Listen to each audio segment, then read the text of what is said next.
Baik, Assalamualaikum warahmatullahi wabarakatuh. Alhamdulillah, wassalatu wassalamu ala rasulillah.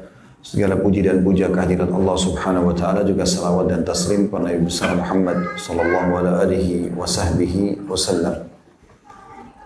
Melanjutkan bahasan bedah buku kita, beginilah seharusnya mendidik anak.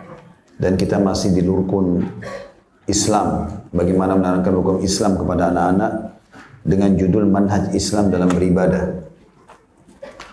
Dan perlu saya titik beratkan poin penting dalam masalah ini. Setiap orang tua yang berharap anaknya menjadi orang-orang yang baik, soleh laki-laki dan soleha bagi perempuan, tentu dianya sendiri harus memulai itu. Bapak ibu harus memulai itu. Kita menjadi seorang praktisi. Jadilah seorang ayah yang soleh, yang memang menjadi suri tauladan bagi anaknya. Dia jujur, dia amanah, dia dermawan, dia sholat di masjid, ya, dia santun, dan seterusnya. Begitu juga seorang wanita harusnya menjadi ibu yang baik, yang salihah. Dia juga santun, dia ramah, dia baik sama anaknya, mendidik dengan baik. Maka ini akan sangat membantu tentunya, dan dia menjadi praktisi. Seperti dia ingin anaknya rajin sholat, ya dia sholat. Puasa juga puasa, haji juga seperti itu. Dia mengaplikasikannya, dan sudah kita jelaskan boleh mengajak anak-anak dalam ibadah ini termasuk haji. Sudah kita jelaskan riwayat pada saat itu, atau Kamis yang lalu, ada sekelompok orang yang bertemu dengan Nabi SAW, lalu mereka bertanya di dekat kota Madinah menuju ke Mekah pada saat itu mau haji. Ya, kata Nabi SAW, siapa kalian? Mereka sebutkan mereka dari suku tertentu. Lalu Nabi SAW ditanya, siapa anda? Kata Nabi, saya adalah Rasulullah. Lalu seorang ibu angkat anaknya sambil mengatakan, ya Rasulullah, apakah anak ini bisa haji?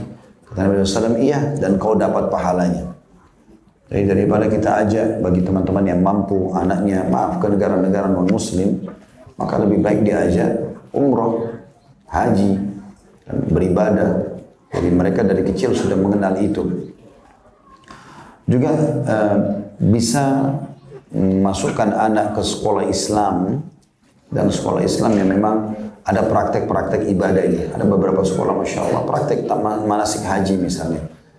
Ya, kalau tidak ada di sekolahnya mungkin dia bisa pergi ke asrama haji. Kemarin kami sempat adakan manasik umroh akbar di sana. Masya Allah ada miniatur Ka'bah. Kita bisa contohkan tawaf itu seperti apa, ya, sa'i seperti apa. Dan saya temukan banyak sekali jemaah umrah tidak tahu manasik umrah itu. Tidak tahu rukun umrah, tidak pernah tahu karena dia pikir tidak penting bagi dia. Padahal sebenarnya itu rukun Islam. Dia belum bisa melakukan pun dia harus tahu. Kalau dia tidak tahu bagaimana diajarkan kepada anaknya? Kan sulit. Ada orang tua berharap anaknya menjadi hafidh Quran, laki-laki dan hafidh perempuan. Tapi dia sendiri bacanya aja masih belum bisa. Ya, harusnya dia jadi praktisi sehingga memang punya efek dalam masalah-masalah seperti ini. Sekarang kita lanjutkan bahasan kita pada pagi ini. Semoga Allah berkahi tentang Rasulullah SAW menjelaskan pentingnya hari Arafah kepada anak-anak. Ya, kenapa hari Arafah? Karena hari Arafah ini adalah inti haji.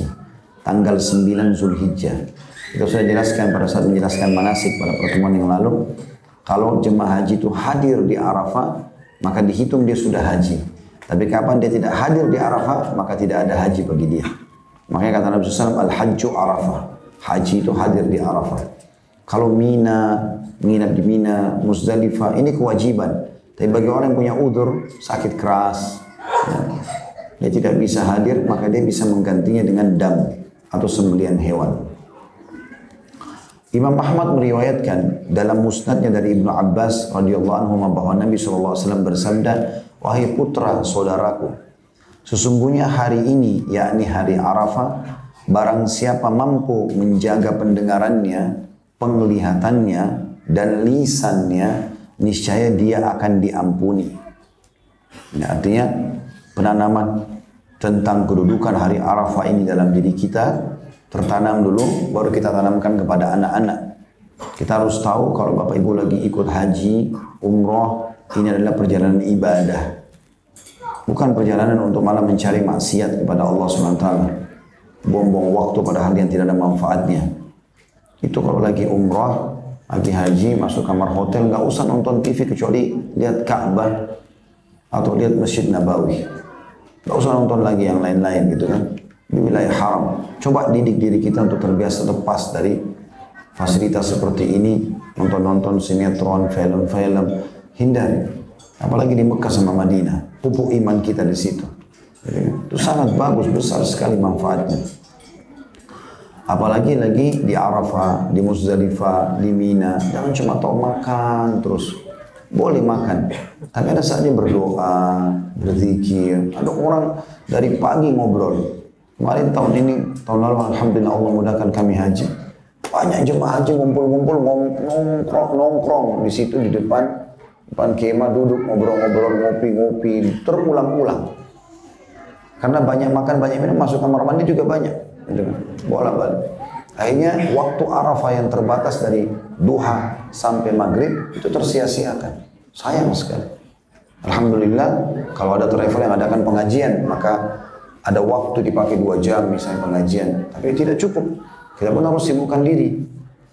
Cari waktu-waktu, apalagi waktu selepas asar sampai terbenam matahari di Arafah itu adalah waktu mustajab doa. Nabi SAW kalau sudah tiba asar di Arafah itu menyendiri, kemudian beliau turun dari untahnya dan beliau berdoa, mengangkat tangan ke langit, tidak turun kecuali sudah maghrib. Jadi saking pentingnya memaksimalkan. Dan Nabi SAW bersabda dalam hadis lain, tidak ada hari yang paling banyak Allah membebaskan hamba dari api neraka dibandingkan hari Arafah.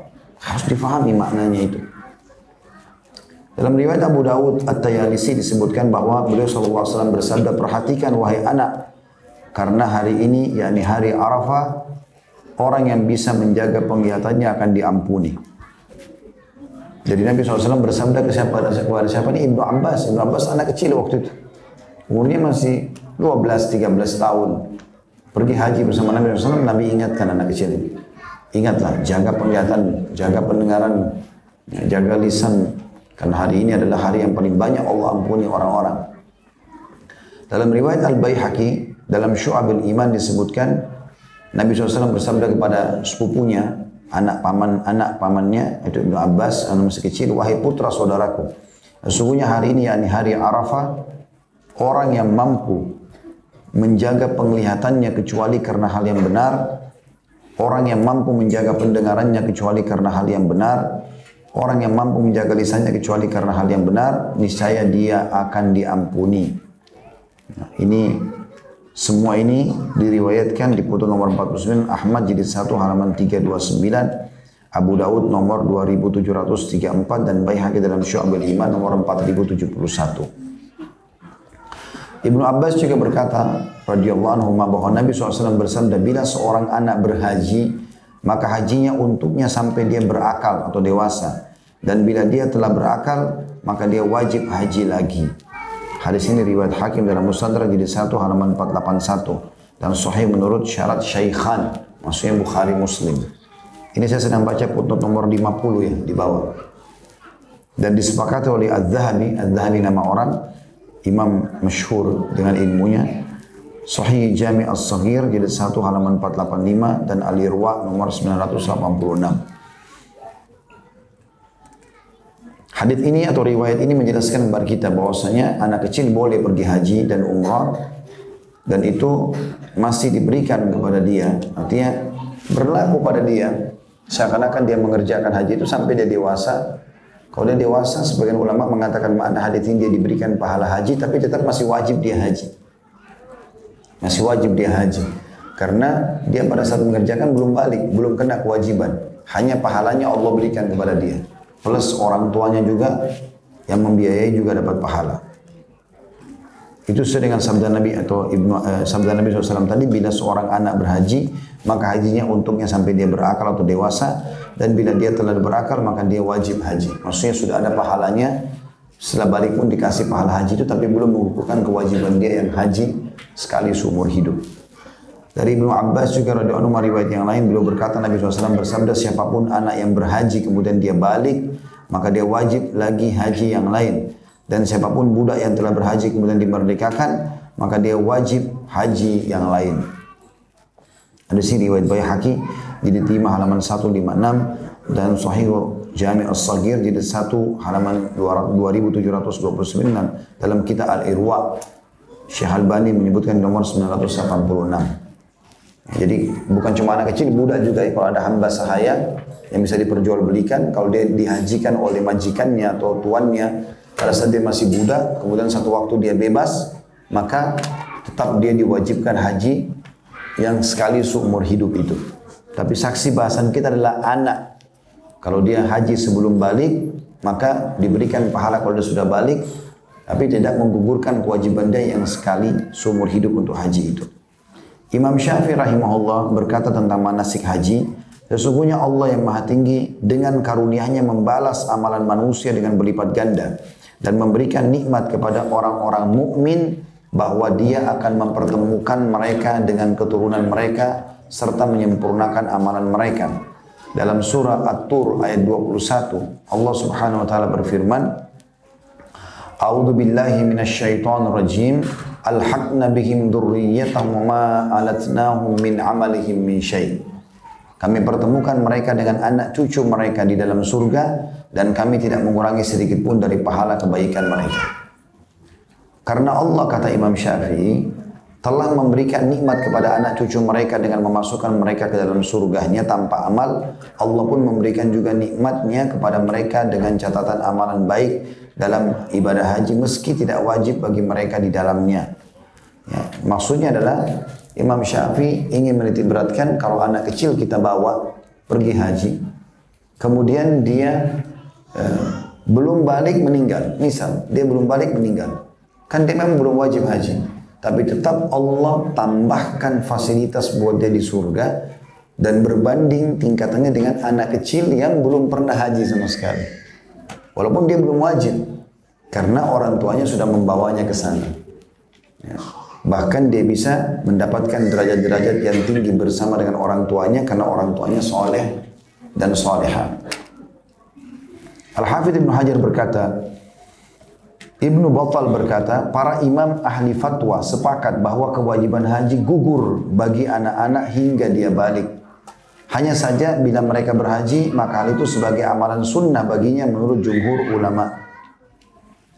Syekh Abdul Azim Badawi berkata dalam kitab Al-Wajiz, bila anak kecil atau budak berhaji, maka sah haji keduanya. Namun kewajiban berhaji baginya belum gugur apabila dia telah balik atau bagi budak apabila dia telah dimerdekakan. Sebagaimana sudah kita jelaskan tadi ya.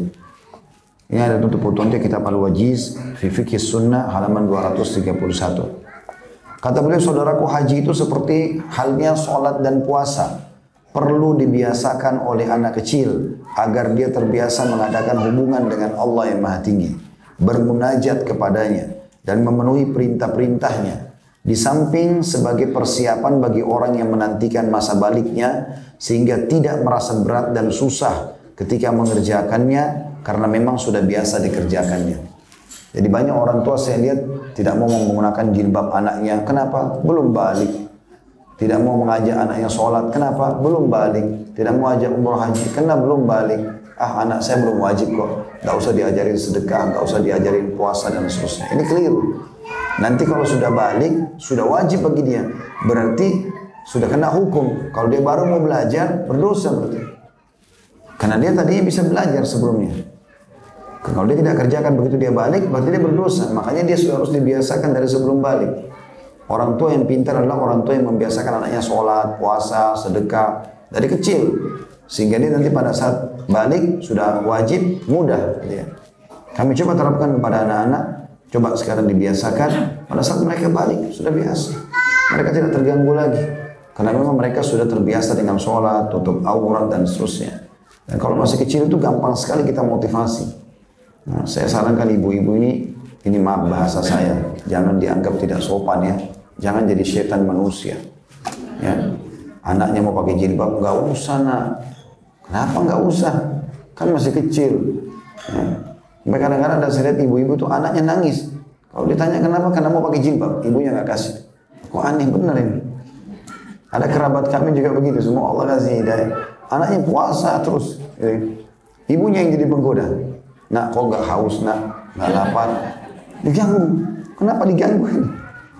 Jadi seakan-akan suruh anak sampai anaknya yang komitmen, dah mau puasa ibu apa dan, tapi dia terus subhanallah goda gitu. Ada juga begitu ayah sama supaya adil, jadi ibu nggak tuntut saya, gitu kan? Jadi bapak-bapak pun ada yang begitu. Nggak mau ajak anaknya sholat, nggak penting gitu kan. Nggak penting untuk ajak sedekah, biasakan. Saya kalau ada anak-anak ke musola, lagi sholat, pas lagi ada peluang kesempatan untuk sholat, bukan ada kegiatan taklim seperti ini, maka anak saya ajak, walaupun naik motor. Saya naik motor bonceng 3 orang anak, bersama-sama gitu. Pada saat jalan ke masjid, mereka tahu turun pelan-pelan. Saya ajarin, buka sendalnya kaki kiri dulu ya. Karena memang kita pakai sendal kaki kanan, bukanya kaki kiri. Terus masuk masjid kaki kanan, ingat jangan ribut ya nak. Ikut sholat ini wajib. Mereka iya, paham itu. Setelah itu saya kasih duit, ini itu kotak amal, sedekah ya. Jadi mereka bersedekah, walaupun kadang-kadang nego. Berarti nanti diganti ya untuk beli coklat. Jadi kalau saya kasih uang dimasukin di kotak, nagih dia, minta diganti. Baiklah, nanti diganti insya Allah. Yang penting sekarang sedekah dulu. Mereka masukin, dan ternyata itu sekali 2 kali pernah saya ajarin begitu. Setiap masuk masjid, kotak amal berarti tunjuk langsung minta disedekahin. Nanti habis sholat insya Allah. Kita sholat dulu karena sholat lebih wajib. Jadi mereka faham. Akhirnya anak-anak terbiasa dari kecil dengan itu. Haji adalah ibadah yang menghimpun antara ibadah-ibadah yang berat dengan kenikmatannya semua.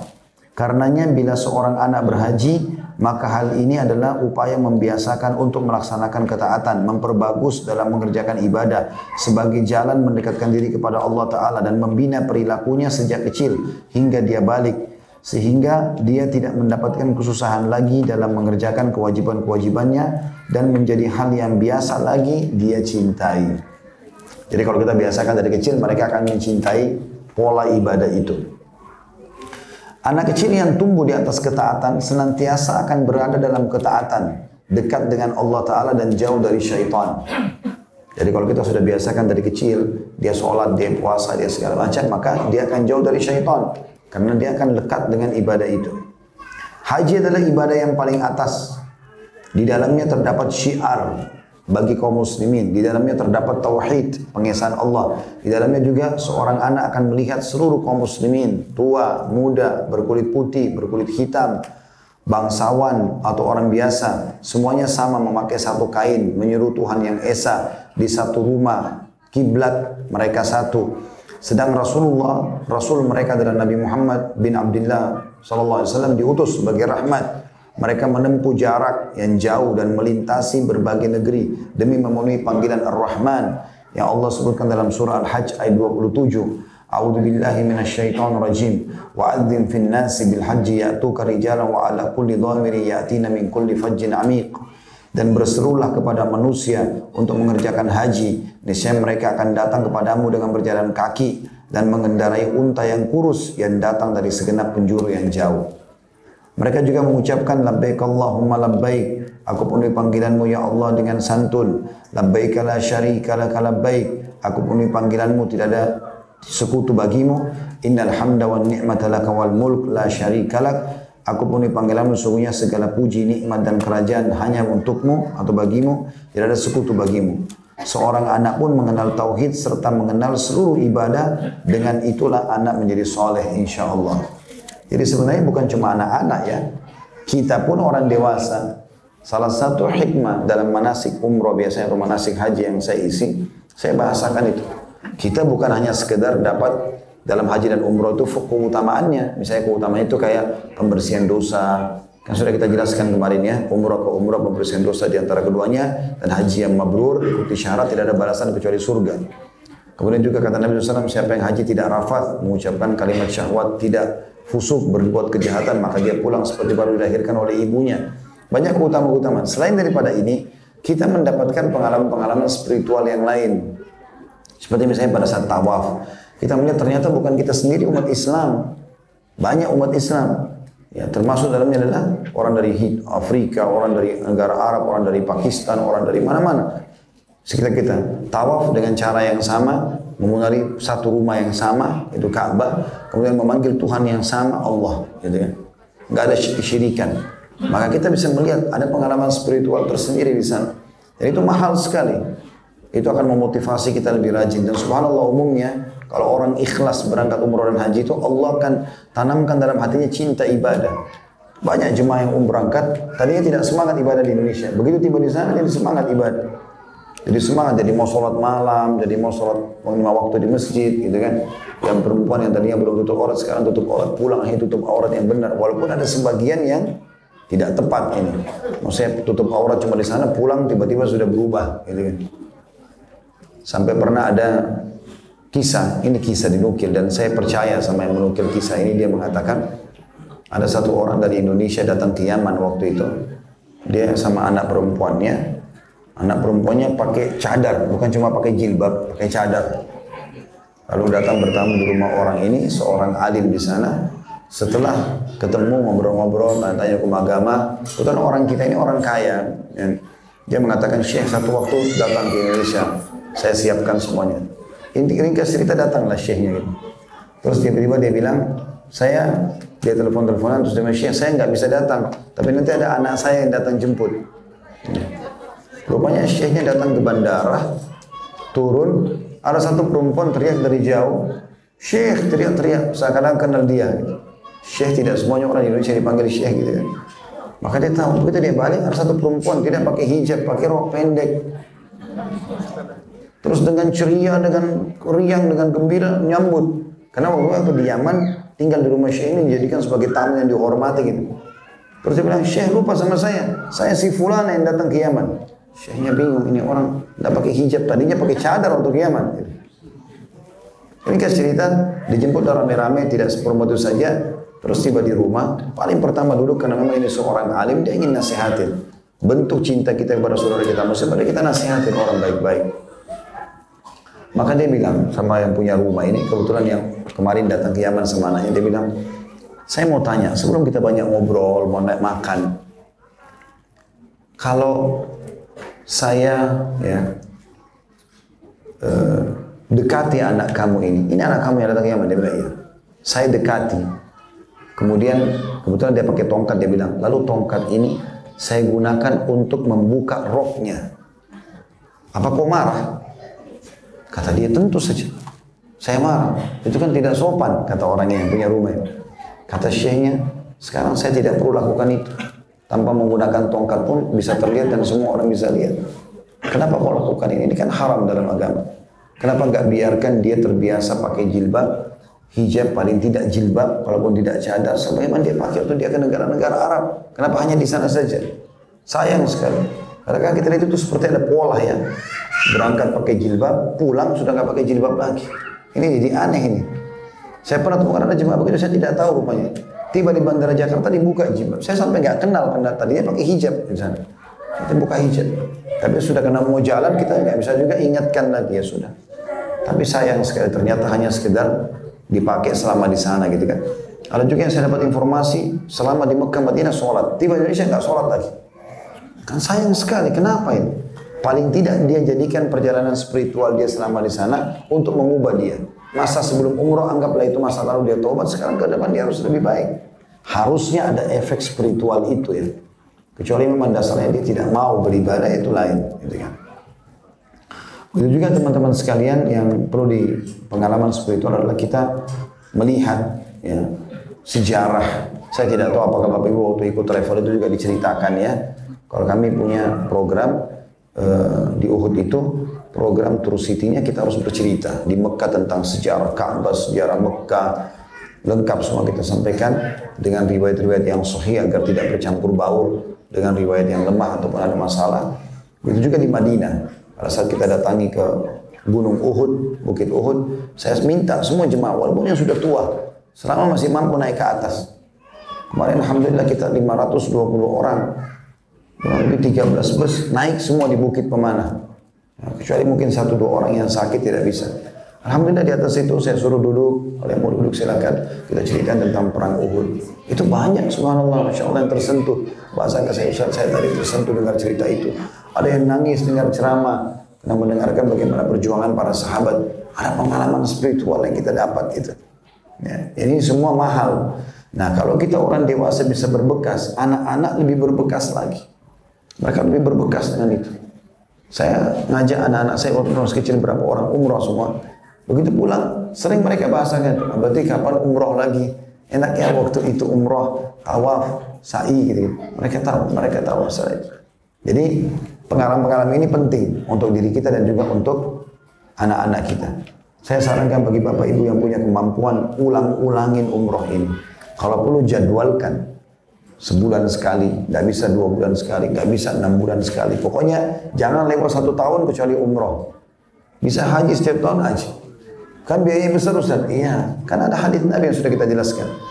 Umroh dan haji itu kan ada di halaman kita ya, yang saya jelaskan atau kita bacakan kemarin. Riwayat Bukhari Muslim hadis itu. Ini di halaman 194 di paragraf yang kedua. Kalau yang pegang buku. Abu Hurairah berkata, radhiyallahu anhu, bahwasanya Rasulullah SAW bersabda, iringilah antara haji dan umrah. Mana iringi? Rutinkan. Dari umrah ke haji, dari haji ke umrah, terus begitu. Non-stop, selalu lakukan. Karena keduanya, umrah dan haji, akan menghilangkan dosa. Bersih dosa-dosamu dan kefakiran. Artinya, sebagian ulama hadis mengatakan kefakiran maknanya dia akan kaya. Dan biaya apapun yang dia keluarkan, Allah akan ganti. Sebagaimana alat tiup tungku pandai besi atau ubud, ya, menghilangkan karat besi, emas dan perak, dan haji yang mabrur tidak ada balasannya kecuali surga. Ini luar biasa. Sering lakukan itu teman-teman. Saya tahu ada orang di Jakarta ini sering saya jadikan sebagai bahan ceramah. Sudah tua beliau, tapi masya Allah usahanya jalan. Banyak building-building yang dia punya di Jakarta ini. Itu dia 1 bulan, 3 minggu di Indonesia, 1 minggu di Saudi. Bisa dia suami istri, sama istrinya sudah komitmen. Setiap bulan, pekan terakhir, pekan keempat dari Indonesia. Selalu di Mekah sama Madinah. Umrah, ibadah, pulang. 3 minggu kerja lagi, 1 minggu di sana. Kadang-kadang bawa anak-anak, kadang-kadang tidak gitu. Tapi dirutinkan. Dan itu ternyata Allah kabulkan, tergantung daripada permintaan kita. Innamal a'malu binniyat. Kalau niat kita begitu, Allah akan mudahkan insya Allah. Seperti itu. Jadi semestinya tentu dijadikan sebagai pola ya. Baik dalam diri kita ataupun untuk anak-anak kita.